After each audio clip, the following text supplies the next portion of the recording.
It's just spiritual out here. I think it just inspires me.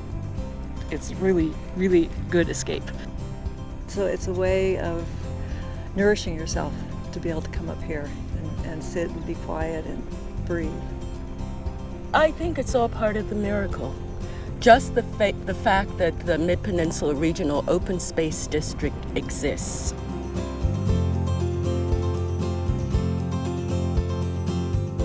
The Mid-Peninsula Regional Open Space District, otherwise known as Midpen, is immense, covering more than 60,000 acres, mostly in San Mateo and Santa Clara counties, with a small portion in Santa Cruz County. It contains 26 very different open space preserves, stretching westward from the bay to the coastside and southward to the summit of historic Mount Umunhum. In between is a vast and varied landscape where people and nature thrive together in plain view of one of the largest urban regions in the nation. You'll find many of the people who live here because they have these landscapes nearby. I've had friends come here from other parts of the country, and what I tell them is you simply won't believe it. It's going to take your breath away. Between taking our breath away and giving us room to breathe, Midpen has nurtured the environment and all of us since 1972, when the district was established by voters with the overwhelming passage of Measure R. I would have to think of what it does for me, and that is it puts me in touch with the real world that was intended. Nanette Hanko helped lead the effort to create Midpen. She's still a member of its board of directors and loves to see what the district has come to mean to so many for so long. I wanted to see the people coming off the trails, to see how they looked, and they were happy. They all had smiles. Yeah!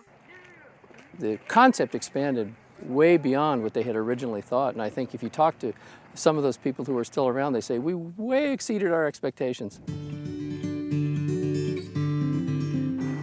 Exceeding expectations for Midpen has always come with strong and consistent public and private support. The district has grown dramatically over the years, protecting precious pieces of our history and saving and seamlessly connecting diverse ecosystems, allowing wildlife to roam easily and securely, and giving access to all of us within easy reach of where we live. Now, would I be holding her if she had poison? No, that's right. No, she doesn't have venom. At the district's David C. Daniels Nature Center, thousands of children and their families every year learn to appreciate the animals and the environment in their own backyard and have a good time doing it.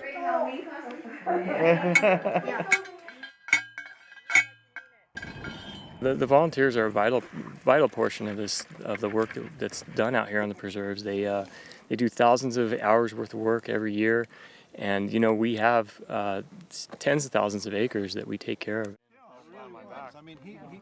Hundreds of local people generously and regularly contribute their time. Why is he slimy? To help interpret and restore nature, to lead hikes, and to monitor trails on bikes and horses. This is their open space district. They give back in many important ways and receive quite a bit in return. I feel like I'm doing important work. The staff really seems to value what the volunteers do. So it's very rewarding that way. Midpen has given many of us rewarding opportunities to enjoy and care for the outdoors, to spend time with our families, with our pets, and on our own, getting healthy in our open spaces.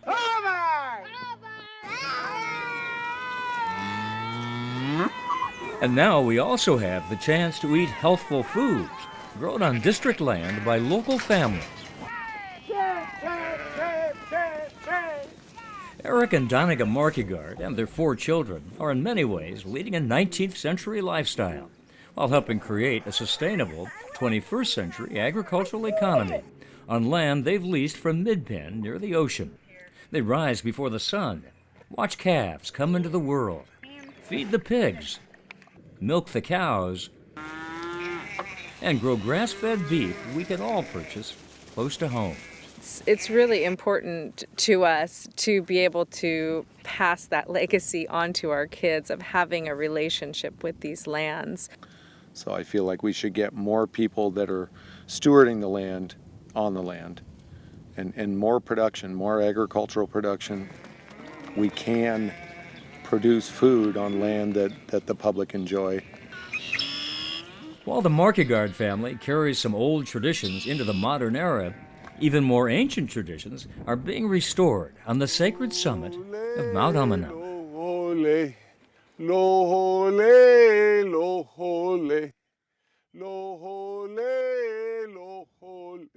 Our creation story tells us that this is the mountaintop that the Creator first brought our people to and created us here. And this is where our people would come to pray. For thousands of years, the Amamutsun people have gathered on the mountain to be close to their Creator. But for most of the past few centuries, this place has been off limits to them.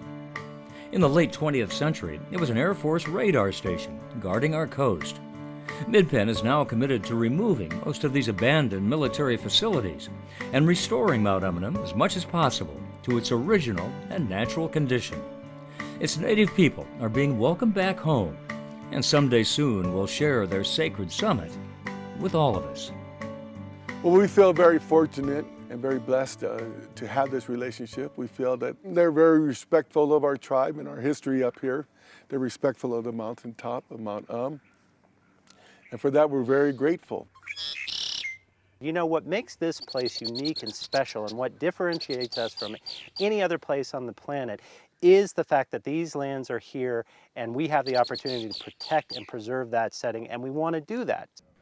From its early years, starting here with the purchase of the Windy Hill Preserve above Palo Alto in 1977, Midpen's indispensable land acquisition partner has been the nonprofit Peninsula Open Space Trust, commonly known as POST.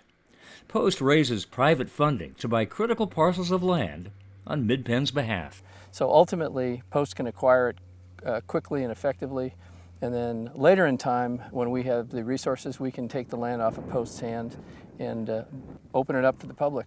So over time, we added approximately $500 million worth of private funding through the generous support of foundations and individuals that expressed the local incredible support for this work.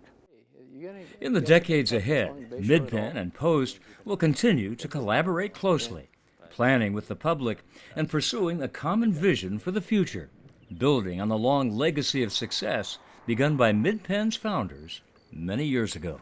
If I would get to come back here 40 years from now, I mean, what I would like to see, what I'd hope to see, is a landscape that has really been completely stitched together, that the trail connections we've all talked about since those early founders have all been made, that the redwood forests that were logged out years ago are now turning into new old-growth forests that's cleaning our air and providing just this wonderful space for us to be in. I see the coho salmon and the steelhead coming back up the streams where the watersheds have been repaired and the blockages to the sea have been removed.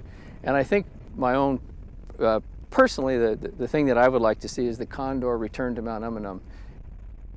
But then have this be a place where the public comes, this is their place to enjoy and protect. And I think if we can realize that future, we've done our job.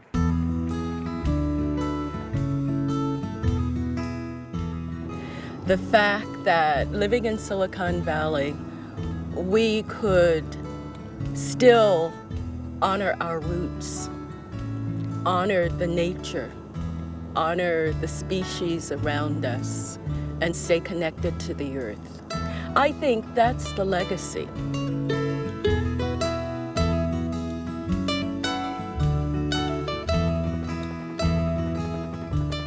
For more information about the Mid-Peninsula Regional Open Space District, visit our website.